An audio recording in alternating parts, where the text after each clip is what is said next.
Welcome to the Learning Pines YouTube. We hope this video helps. You'll start by verifying a few essentials so the app behaves. First, make sure your iPad OS is up to date and you have enough free storage for downloads and caches. Next, install the Google Slides app from the App Store or open Slides. Google, Chrome and Safari. Sign in with your Google account so your presentations sync. Finally, grant files access and connect iCloud or Google Drive so uploads, imports, and autosave work without interruption. Once done, you're ready to open or create a presentation. Now you'll bring content in and begin editing. Open the Slides app and navigate to Google Drive, iCloud, or the Files app. Tap a file to import and convert it for iPad use. Use touch gestures, pinch to zoom, two-finger scroll, long press to select objects, and the toolbar to add text boxes, images, or shapes.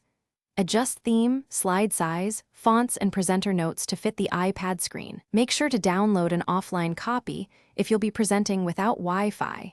This prevents last-minute sync issues. Finish by polishing and preparing to present. Review speaker notes, rehearse using present mode, and verify the aspect ratio. 16:9 is standard for projectors.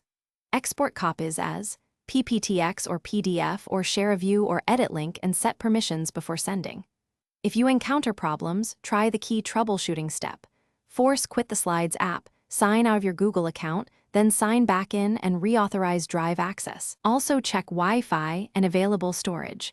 Those fixes resolve most sync or export failures.